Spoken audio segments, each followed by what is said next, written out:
জাকাত। মনে রাখবেন মুসলমান, নামাজ যেমন ফরজ, রোজা যেমন ফরজ, জাকাত তেমন ফরজ। অনেক মুসলমান আছে রোজা রাখতে আগ্রহী, কিছু নামাজও পড়ে কিন্তু জাকাত দেন। কারণ এটা যে মাল, এটা যে মাল, জানের চাইতে বেশি সম্পদকে মায়া করে। মরে যাবো প্রয়োজনে, মাথা বাড়ি দিয়ে মাইরে মরে যাবে, কিন্তু সম্পদ দিব না। অথচ জাকাত দিলে আল্লাহ কোরআনে বলছে, বান্দা তোমার কাছে মনে হয় সম্পদ কমছে না, আল্লাহর কসম আমার শায়েখ আল্লামা মুফতি মুশতাকুন নবী কাসিমি হুজুর সবসময় বলে যে মনে করেন আল্লাহ তাআলা যাকে 1 লক্ষ টাকা দিছে, তো তার কাছ থেকে জাকাত চাইছে 2500 টাকা। তাহলে যেই আল্লাহ 1 লাখ টাকা আমনেরে দিল, এখন ওই আল্লাহ 2500 টাকা আমনের থেকে ফেরত চাইলো, তার মানে আল্লাহ তাআলা 2500 টাকার জন্য আটকাইয়া গেছে।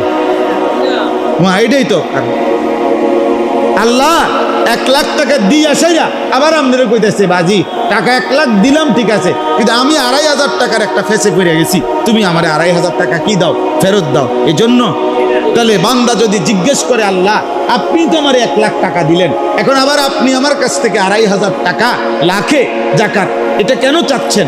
আল্লাহ তাআলা বলে, বান্দা কসম করে বলছি তোমার এই 1 লাখ টাকাকে আমি আরো কোটি টাকা বাড়ায় দেওয়ার জন্য চাচ্ছি। এই 2500 টাকা নিতে নেওয়ার জন্য না, কমাইয়া নেওয়ার জন্য না। তোমার টাকা 97,500 থাকবে না, বরং তোমার টাকা আরো লক্ষের চাইতে কোটি গুণ বেড়ে যাবে। বাড়ায় দেবো, বাড়ায় দেওয়ার 2500 টাকা দাও, আমার চাইতে আরো বেশি নিয়ে নাও। 40 টাকায় 1 টাকা দাও, আমি আল্লাহর কাছ থেকে আরো বেশিটা বুঝা নাও। তাহলে জাকাত মানে আরো বেশি দেওয়া। ওয়ায়ুরবিস সাদাকাত, আল্লাহ কোরআনে বলছেন আমি আল্লাহ তাআলা সাদাকাত দান করিলে, সাদাকা করিলে, জাকাত দিলে, সাদাকাতুল ফিতর আদায় করিলে, আল্লাহর রাস্তায় মসজিদে দিলেন, মাদ্রাসায় দিলেন, এতিমকে দিলেন, গরিবকে দিলেন, অসহায়কে দিলেন, খোদার কসম আল্লাহ বলেন আমি সেটা বাড়িয়েই দেব। রাসূলুল্লাহ সাল্লাল্লাহু আলাইহি ওয়াসাল্লাম বলছেন যে মা নাকাসাত মালুন মিন সাদাকাতিন, রাসূলুল্লাহ সাল্লাল্লাহু আলাইহি ওয়াসাল্লাম বলেন সাদাকা করার দ্বারা, আল্লাহর রাস্তায় খরচ করার দ্বারা কখনোই কোনো মাল কমে না, মাল কমে না, মাল কমে না, কমবে না। এটা এজন্য আল্লাহর রাস্তায় সাদাকা কর, আল্লাহর রাস্তায় খরচ কর। আপনাদের কাছে আমার অনুরোধ রইল, এই বুঝের মুসলমান যারা চাকরি করেন, যারা ব্যবসা করেন, যারা বিদেশে আছেন অথবা এখানেই আছেন প্রবাসী, প্রত্যেকেই বাপের জাকাত যদি ফরজ হয়, আপনার সম্পদ আপনি দিতে হবে। ছেলে উপার্জন করে আলাদা, সংসার এক লগে, কিন্তু তোমার আলাদা টাকা আছে, তোমার আলাদা জাকাত দিতে হবে। বলে আমি অল্প বয়, আমি বিয়েও করছি না, না জাকাতের সাথে বিয়ের কিছু নাই। তুমি বিয়ে করছো না, এটা তোমার বিষয়, অন বিয়ে করে লাও, অসুবিধা কি? আমি মানা করছি তোমার বিয়ে করতে। তাহলে জাকাত কোনো বিয়ের সাথে কোনো বিষয়, জাকাত আলাদা বিষয়, আলাদা ফরজ ইবাদত। এজন্য মহিলাদের জাকাত আসে, পুরুষের জাকাত আসে, ছেলে মেয়ের জাকাত আসে। এজন্য প্রত্যেকেরই হিসাব করা উচিত, জেনে নেওয়া উচিত। আমার শায়েখ বলে জাকাত আদায় করা যেমন ফরজ, জাকাতের হিসাব করা এটাও তেমন ফরজ।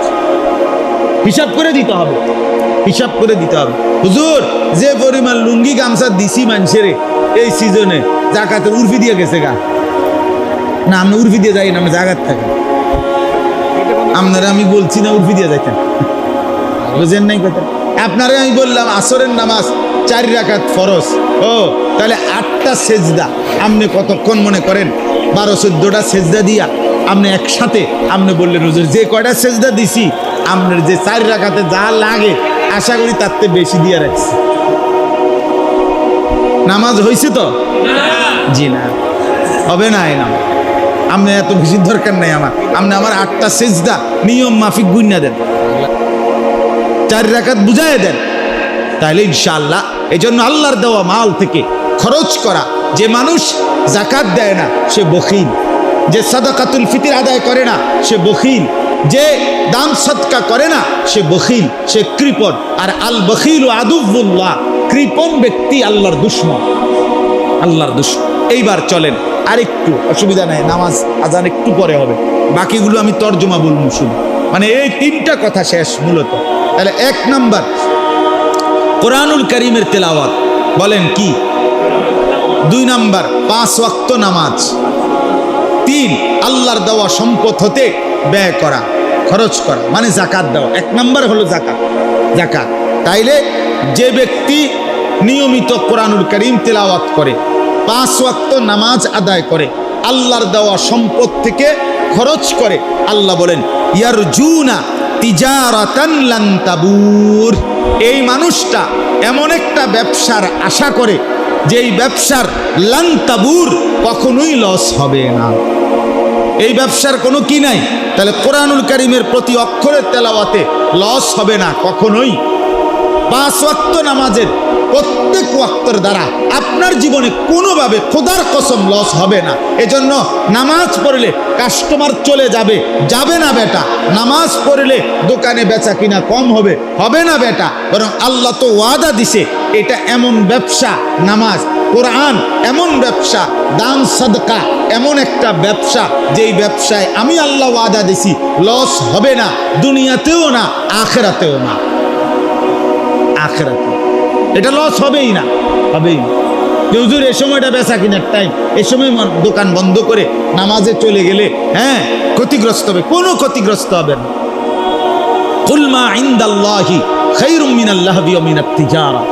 আল্লাহ কোরআনে বলছে, বন্ধু বলেন আমি আল্লাহ তাআলা নামাজের বিনিময়ে, সেজদার বিনিময়ে আমি যা দেব তা তোমাদের এই ব্যবসা এবং তামাশার চাইতে কোটি গুণে উত্তম। তাইলে এই কথাটা আপনারা বুঝলেন যে এই 3টি আমল, কোরআনুল কারীমের তেলাওয়াত, 5 ওয়াক্ত নামাজ এবং নিজ সম্পদ থেকে আল্লাহর রাস্তায় খরচ করা এমন একটা ব্যবসা, যে ব্যবসায় কখনোই কি হবে না, বলেন না কি হবে না। আচ্ছা, তাহলে আসবে 2টা। একটা হলো পুঁজি ফেরত আসবে, অর্থাৎ ন্যায্য যেটা এটা আগে পাবে। আরেকটা হলো অতিরিক্ত লাভ হবে। তা আল্লাহ এখানে বলছে এবার দ্বিতীয় আয়াতে, লিওয়াফিয়াহুম উজুরাহুম, আমি আল্লাহ আমার ওই বান্দাদেরকে যারা কোরআন তেলাওয়াত করবে, নামাজ আদায় করবে, দান সাদাকা করবে, আমি তাদেরকে এই আমলের বিনিময়ে যা এটা পূর্ণ দেব। ওয়াজিদাহুম মিন ফাদলিহি, সে পাইতো যেদ্দুর এদ্দুর তাকে আগে প্রথমত ফেরত দেব। এরপরে আমার দয়া, আমি আল্লাহর অনুগ্রহ থেকে এবার আমি বাড়াইতে থাকবো। ওই যে কইলাম আগে কি পাইবেন, পুঁজি পাইবেন, এরপরে কি আরো লাভ হইব। তো এবার আল্লাহ বলে, প্রথম তুমি নামাজ পড়ছো, একটা সেজদা দিছো, তো একটা সেজদা দিয়া যে দূর পাও না এটা তুমি আগে পাইবা। এরপরে তুমি যা পাইলা এইটার উপরে আমি আল্লাহ এবার বাড়াইতে থাকি। 1 অক্ষর তেলাওয়াত করিলে কয় নাকি 10। তো আল্লাহ বলে যেন যে বান্দা এই প্রথম 10 ফেরেশতা তোমার এটার মধ্যে লিখলো, তোমার পাও না তুমি পাইলা, এবার তোমার 10-এর উপরে আমি অতিরিক্ত দিতে থাকবো। এবার যদি বলি আল্লাহ আপনি অতিরিক্ত দিবেন কদ্দুর, তো আল্লাহ বলবেন বান্দা আন্দাজ করে তো আমি দিতে পারি কদ্দুর, তুমি বলো, তুমি কো না আমি কত বড়, আমি দিতে পারি কত বড়। আল্লাহ কত বড় করে আন্দাজ আছে? কেউ পারবে আন্দাজ করতে? এবার যদি বলে আমার শায়েখ আল্লামা মুফতি মুশতাকুন নবী সাহেব হুজুর বলে, আল্লাহকে যদি জিজ্ঞেস করি আল্লাহ আপনি দিবেন কতক্ষণ দিবেন, বাড়াবেন কতদিন, কতক্ষণ? আল্লাহ তাআলা বলবেন বান্দা আমি আছি যতক্ষণ, বাড়াইতে থাকবো ততক্ষণ। এবার বলেন আল্লাহ আছেন কতক্ষণ? আল্লাহ আছেন কতক্ষণ? তাহলে কোরআনুল কারীম তেলাওয়াতের নেকি বাড়তে থাকবে কতক্ষণ? নামাজের নেকি বাড়তে থাকবে কতক্ষণ?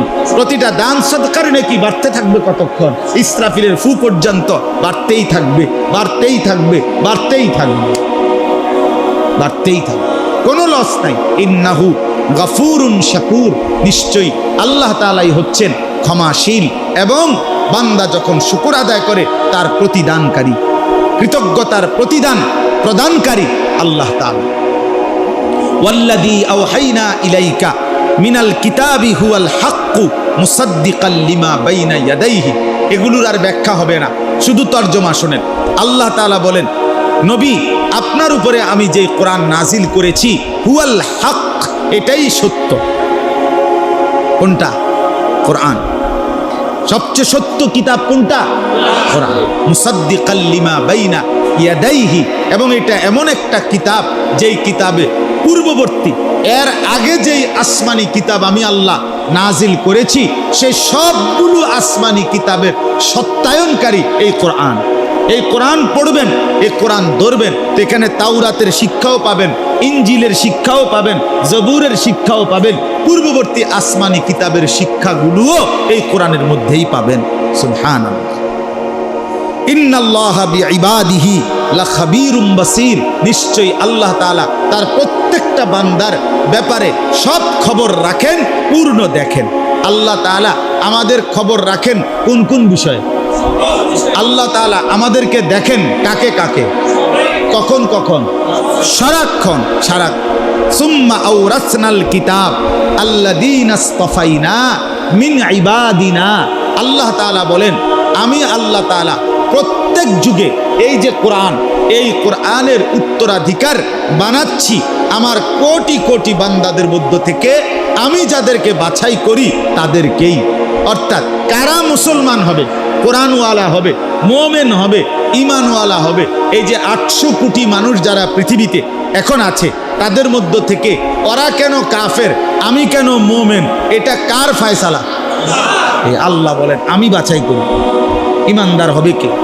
মোমেনের ঘরে জন্ম দিব কাকে? ইমানদার পরিচয় মিলবে কার? এটা আমি আল্লাহর ফয়সালা। তাইলে এই জন্য কেউ মুসলমান হওয়া, কেউ ইমানদার হওয়া, মুসলমানের ঘরে জন্ম নেওয়া খোদার কসম বাপ, এটা আল্লাহ তাআলার শ্রেষ্ঠতম দয়া। আল্লাহ যাকে চেয়েছেন তাকে ইমানদারের ঘরে দিয়েছেন, আল্লাহ যাকে চেয়েছেন তাকে নাফরমানের ঘরে দিয়েছেন। আচ্ছা, আমি আপনি যে মুসলমানের ঘরে জন্ম নিলাম, এমন একটা মা পাইলাম যেই মা কালেমা বলে, এমন একটা বাপ পাইলাম যেই বাপ কালেমা পড়ে, আল্লাহর কসম এটা দুনিয়ার সর্বশ্রেষ্ঠ একটা নিয়ামত যে আল্লাহ আমাদেরকে দান করছে, দান করেছে। হ্যাঁ, ফামিনহুম যালিমুল লিনাফসি ওয়া মিনহুম মুকতাসিদ ওয়া মিনহুম সাবিকুম বিল খায়রাত বিইذনিল্লাহ। আল্লাহ বলেন আমার মুমিন বান্দা 3 রকমের হবে। কেউ হবে জালেম, নিজের উপরে জুলুমকারী, কেউ হবে মধ্যপন্থা অবলম্বনকারী, কেউ হবে আমি আল্লাহর ইচ্ছায় সর্বদা নেক কাজের প্রতি অগ্রগামী। মানুষ 3 ধরনের মুসলমান। এক ধরনের হলো জালেম। জালেম বলে কাকে? যার আপনার নেক আমল অর্থাৎ কম কিন্তু গুনার পরিমাণ বেশি। আর মুক্তাসিদ হলো যে ব্যক্তি নেক আমল করে সর্বদাই, গুনাহ ছেড়ে দেয়, তবে কোনো মাকরু এবং সন্দেহযুক্ত বিষয়ে কখনো কখনো লিপ্ত হয়, এরকম ব্যক্তিকে বলা হয় মধ্যপন্থা অবলম্বনকারী। আর যে ব্যক্তির দ্বারা কোনো ফরজ, কোনো ওয়াজিব, কোনো সুন্নত, কোনো নফল, কোনো মুস্তাহাব ছোটে না, কোনো হারাম, কোনো মাকরুহাত কিছুই তার দ্বারা হয় না, সে সাবিকুম বিল খায়রাত, সে সর্বদাই নেক কাজে অগ্রগামী, অগ্রগামী। আল্লাহ তাআলা বলেন দালিকা হুয়াল ফদলুল কবীর, যে নেক কাজে সর্বদাই অগ্রগামী, গুনাহ যার হয় না, আমল যার ছোটে না, আল্লাহ বলেন এরকম জীবন পাওয়া এটা আল্লাহর বড় দয়া, বড় মেহেরবানি, বড় অনুগ্রহ ছাড়া আর কিছুই না। আল্লাহ আমার ভাই, পরবর্তী যেই আয়াতগুলো আমি শুধু সংক্ষেপে আপনাদের কাছে এক কথাই এটা বলতে চাই। বাকি আয়াতগুলোর তর্জমা হলো 2টা কথা।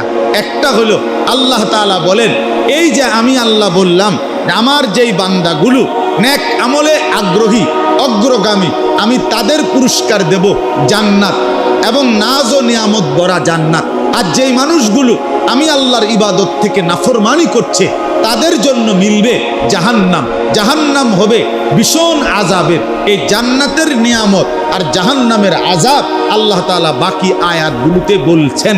সর্বশেষ যেই কথাটা আল্লাহ তাআলা বলছেন, এটা বলেই আমার কথা শেষ। আল্লাহ তাআলা বলেন আমি বিস্তারিত বলে দেওয়ার পর হায়াত দিছি, নবী পাঠাইছি, আমার নবীর পরে উলামায়ে কেরাম পাঠাইছি, আমার কথা, আখিরাতের কথা, কবরের কথা, হাসরের কথা আমি আমার বান্দার কাছে শুনাইছি, বলছি, আবার কিতাব দিছি, কোরআন নাজিল করেছি। সব কিছুর ব্যবস্থাপনা করে দেওয়ার পরেও আমার যেই বান্দারা নাফরমানি করলো, তারা যখন জাহান্নামের মধ্যে নিক্ষিপ্ত হবে তো তারা চিল্লাইয়া জাহান্নামের আগুন থেকে আল্লাহকে বলবে, আল্লাহ আপনি আমাদেরকে জাহান্নামের আগুন থেকে বের করে দুনিয়ায় আবার ফেরত যেতে দেন, এবার যদি আমরা যেতে পারি তাহলে এবার গেলে আমরা নেক আমল করব, গুনাহগুলো ছেড়ে দেব। তো আল্লাহ তাআলা তখন বলবে, বান্দা আমি কিন্তু যেটুকু হায়াত দিলে তুমি নেক আমল করতে পারতা, ওইটুকু হায়াত তোমাকে দিয়েই আমি কবরে আনছি। আর যে দূর বললে তুমি বুঝতা, এরকম বুঝাইয়া বলার মতো আমি আমার বান্দা তোমার কাছে পাঠাইছি। ইমাম সাহেব, খতিব সাহেব, আলেম, ওয়াইজ, বক্তা, আউলিয়া, পীর, বুজুর্গ, মাশায়েখ, মুফতি, মুহাদ্দিস, ফুকাহা, এরকম অগণিত আমার মনোনীত বান্দা আমি তোমার কাছে পাঠাইছি। ওনারা তোমারে কবরের কথা বলছে, জাহান্নামের কথা বলছে, আখিরাতের কথা বলছে, জান্নাতের কথা বলছে।